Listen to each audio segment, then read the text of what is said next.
Okay, welcome back. My name is David Schweikart. I'm also a guest here, but also going to be chairing the next session. And the first talk will be by Francesco Guala, eminent philosopher of social science at the University of Milan. And the paper is entitled Rescuing Ontological Individualism. All right, thank you.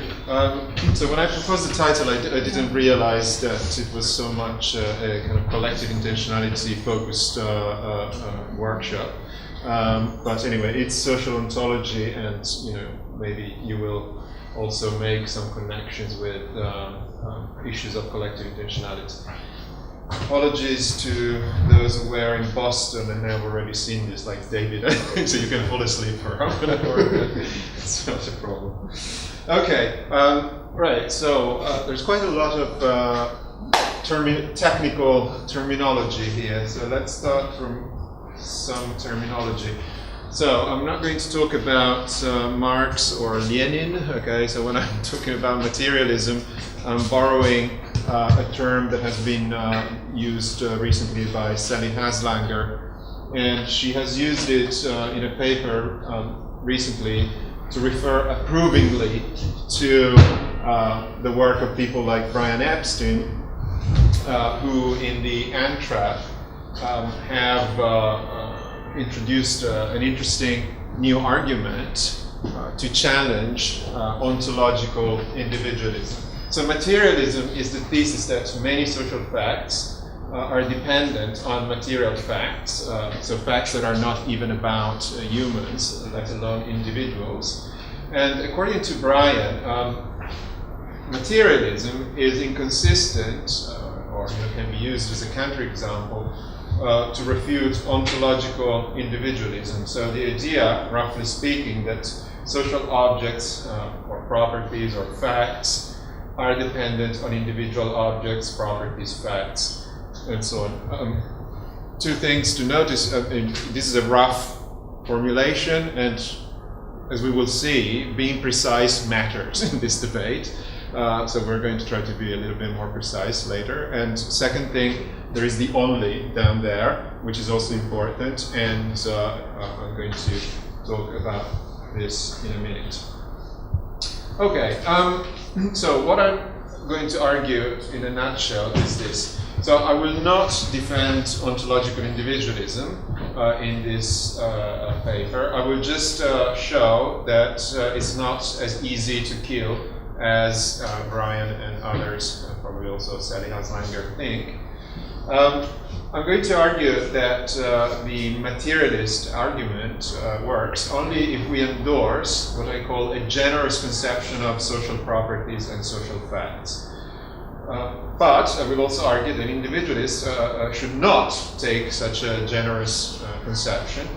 They are only committed to the claim that some social facts and properties and so on supervene on individualistic ones. And so far, materialists have not shown that these facts, the ones that matter, are dependent on material ones. And therefore, so far at least, their argument doesn't prove what it's supposed to prove.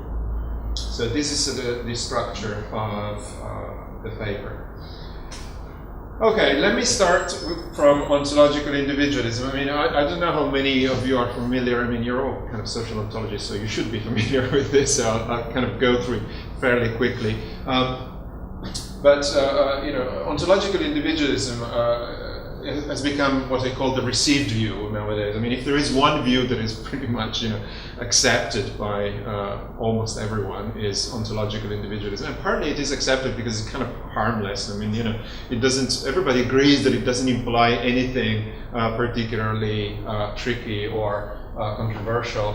For example, it doesn't imply methodological individualism, which is what older philosophers, older individualists thought.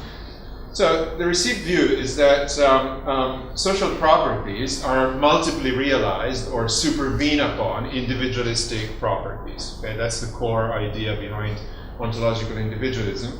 I'm going to use multiple realization and supervenience pretty much interchangeably. I mean, there may be some subtle differences, but doesn't matter. as far as we are concerned. So I'm going to use them interchangeably.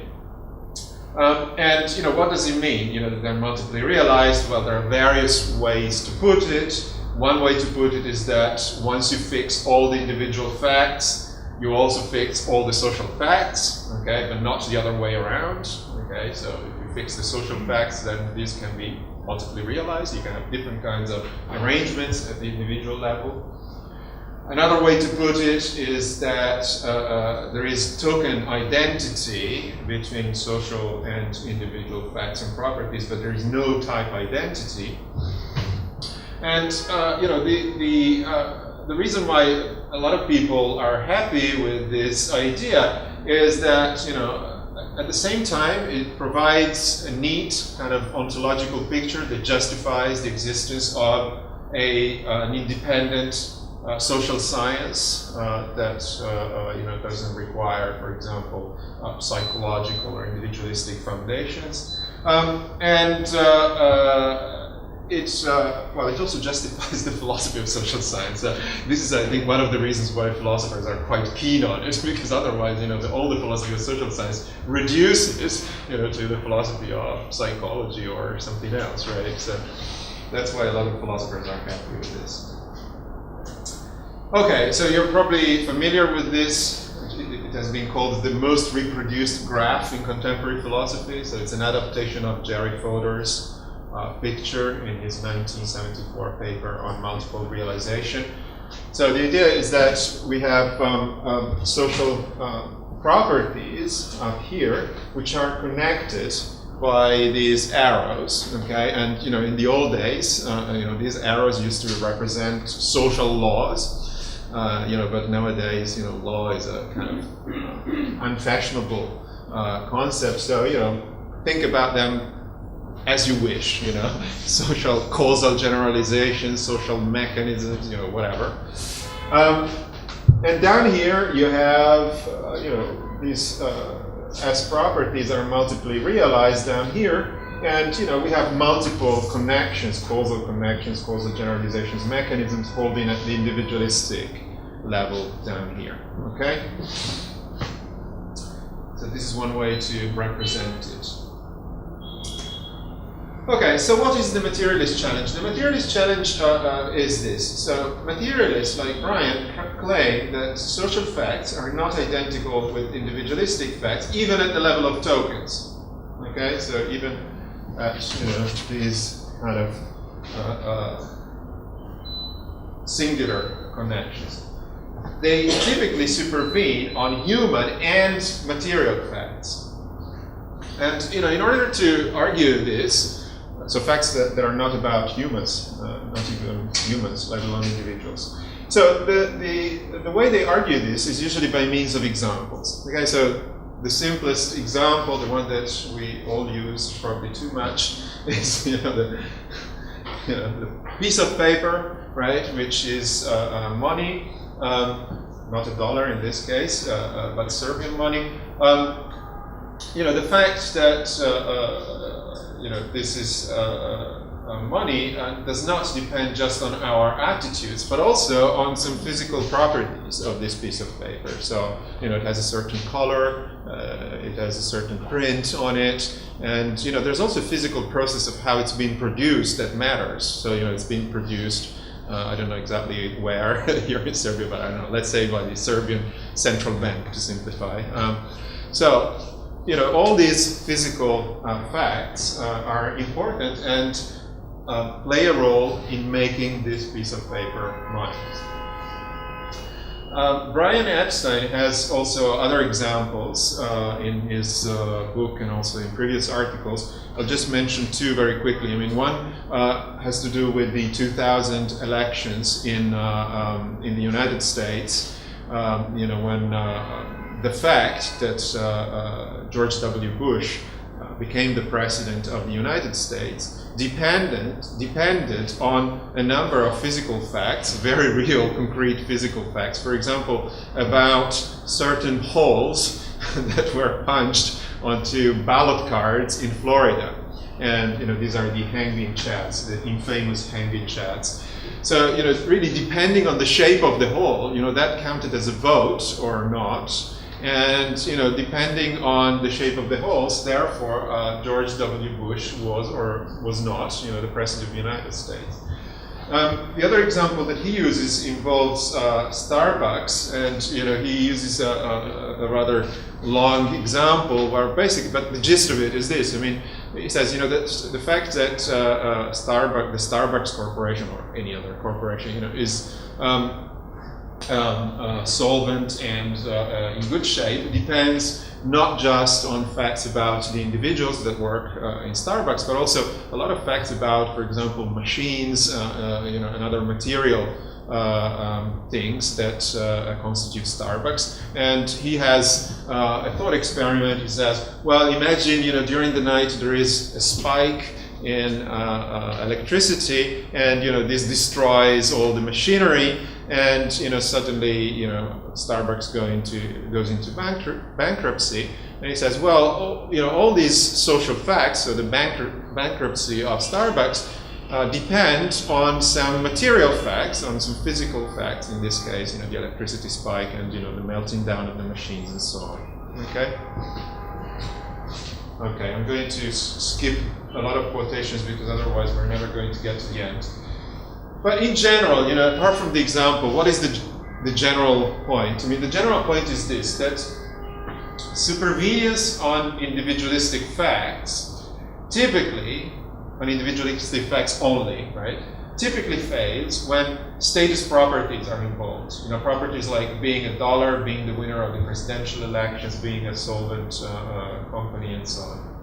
And these properties are projections of our thoughts onto the world. So, to use a metaphor, they kind of mix, our attitudes with material properties. So they combine individualistic properties like thoughts and attitudes with material properties. And social entities are these kind of weird mixtures, okay, that result from these processes. Okay, now let me mention quickly a possible reaction to all this. So some people, who have read Brian's book have said, yeah, but come on, you're just, completely misrepresenting the concern of individualists. So, individualists were not concerned about, material properties at all, or the material elements of social reality at all. Actually, there are also some quotations you can show that some of them were perfectly happy and aware of these material facts. Because what they were concerned about was getting rid of spooky social entities, right? So showing that they can be reduced to individualistic entities was supposed to eliminate the spookiness from social ontology. So for example, Frank Hendricks has argued, this kind of materialism is nothing different from standard, traditional, good old individualism, of ontological individualism. The same point has been made by in a review by Di Iorio and Catherine Herefeld. And I think Frank has suggested once to me, you should call it extended individualism. This is what it is. I mean, there's nothing problematic in it. Okay, so fair enough. This is, I think, a legitimate reaction. Now, the problem is that then you get bogged down into exegetical issues of, what is really ontological individualism, And unfortunately, you can find evidence for or against the much more precise, strict conception of individualism that Brian Epstein wants to criticize. So, for example, this is Johan Elster, but also more recently Sawyer in his super quoted paper from 15 years ago. They say things like, ontological individualism is the doctrine that all social phenomena are in principle explicable only in terms of individuals. And Sawyer says sociological objects and properties are nothing but combinations of the individual participants and their property. Okay? So, you can find other quotations that go in a different direction, but, it's pretty boring to get engaged in this kind of exegetical debate. So I will just say this: there are some people who really take this strict view. Okay, so let's take it seriously. Okay, and let's see if the materialists can refute ontological individualism, even when ontological individualism is defined in this bold, strict, exciting in a way manner. Okay, so what is the problem with materialism?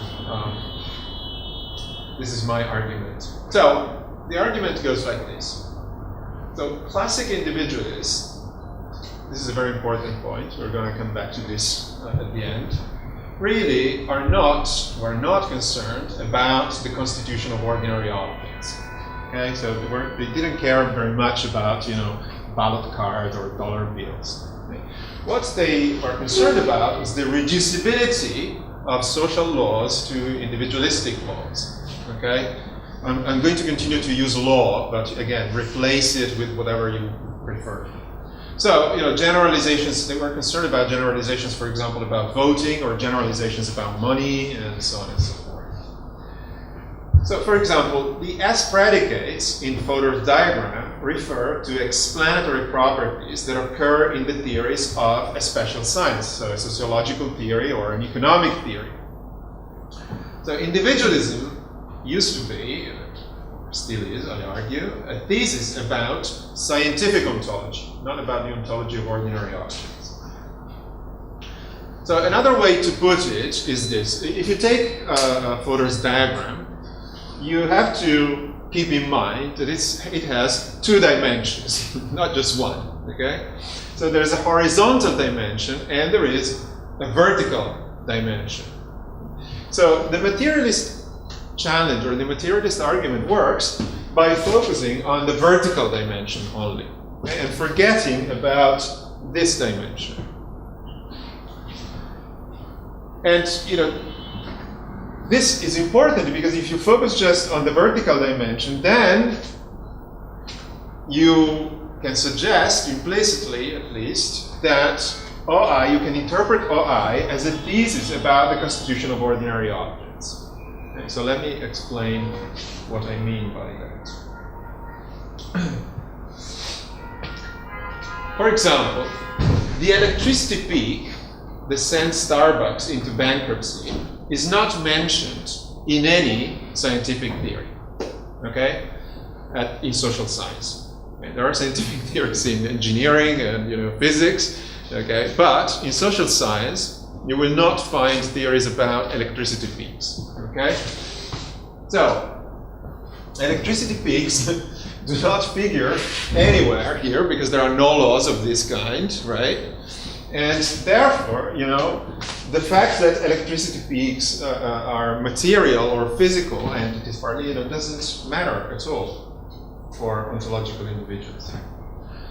Of course, causally, the electricity peak is important, but it is important, socially speaking, at the level of understand what goes on in corporations, in a company like Starbucks. It's relevant only because it affects the revenues, the cost, and the long-run profitability of Starbucks. Now, revenues, costs, and long-run profitability are exactly the sort of stuff that is mentioned in, economic theories, for example, theories of the firm, right, which put forward generalizations about such things. Similar point, if you look at voting theory, which is a big area in political science, and you open any book of voting theory, you will see that hanging chads are never mentioned in these theories. Okay, so again, they're not the sort of predicates that occur in any social scientific theories. Okay, again, they're not up here. They don't occur anywhere up there, right?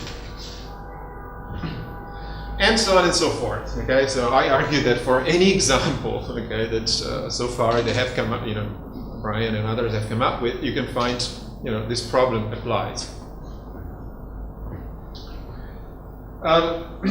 So, in general, multiple realization and ontological individualism is a thesis about the basis of causal generalizations that occur at the level of social science. So if you are an anti-reductionist, for example, in the social sciences, you cannot help yourself with any supervened upon property, okay? And then, try to argue, for example, that there is no reduction, or indeed that there is no supervenience. First, you have to show that the property is relevant, that it is a property that occurs in the generalizations of social science. So the relevant low-level properties, those that occur down here, okay, are only those that support genuine S-level properties in their generalizations. Okay?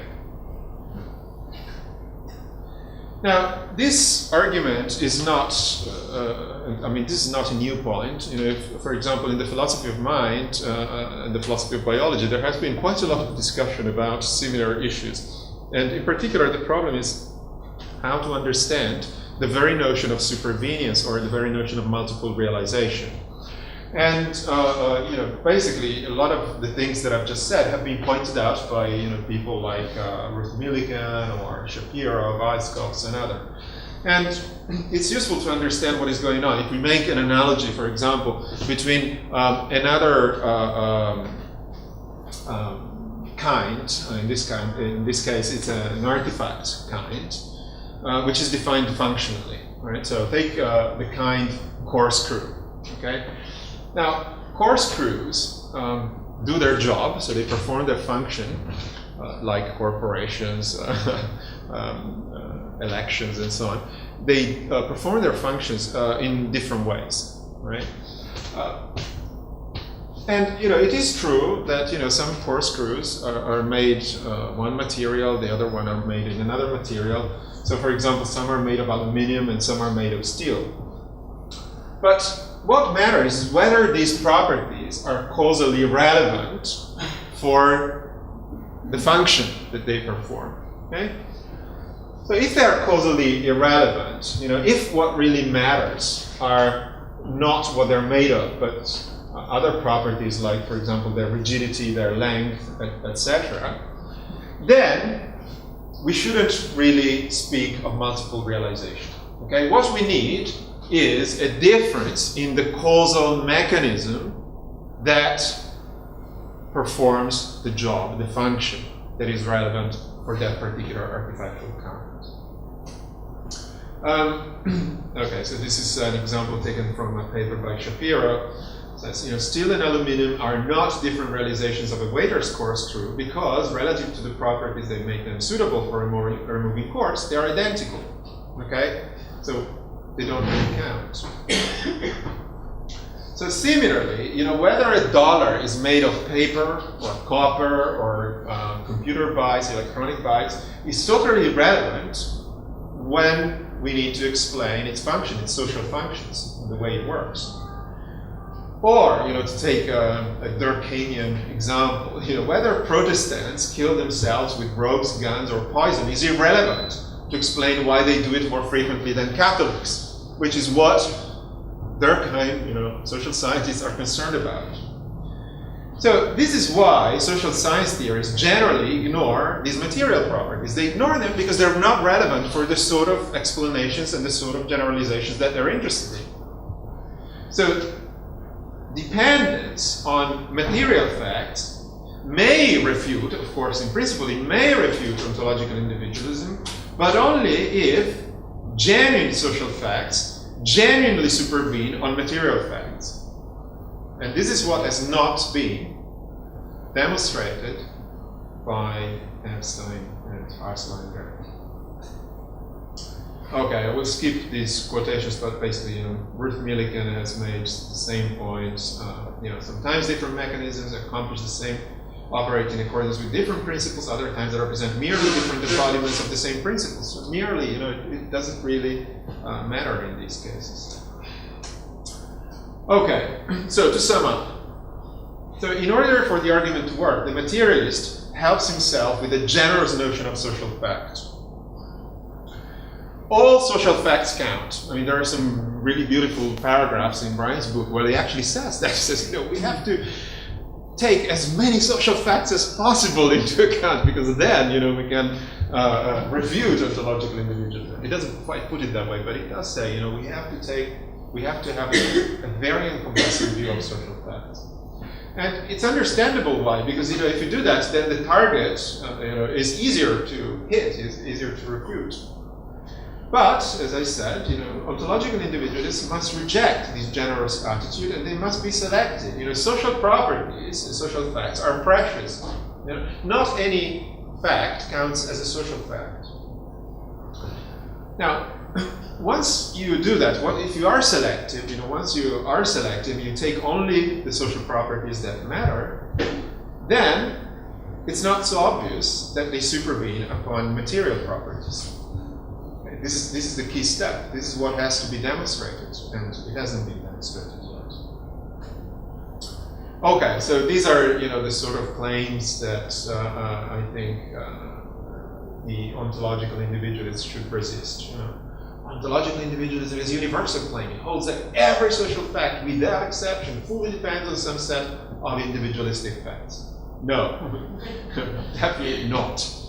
It's not a universal claim of this type.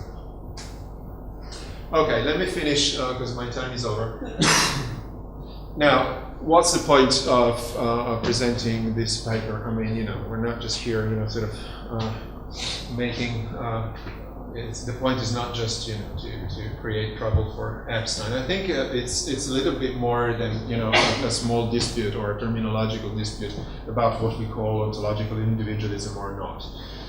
I think the fact that there can be such a disagreement reflects an increasingly deep rift in the philosophy of social science. And the community has become divided between those people who are really interested in social ontology in the sense of the ontology of social science, social scientific ontology, and those who are interested in social ontology as the metaphysics of ordinary social objects. Okay, and there may be interesting things to say about both, but these are different projects. Okay, they're not the same project. And what we should be aware that debates on ontological individualism have been shifting from the first debate to the second debate without many of us really realizing what was going on. So the minimum that we should do is that we have to realize that this is a change of topic, and we must be aware of it, and we shouldn't claim that we have refuted what we haven't refuted. We just changed the topic. We're just talking about something else. Thank you.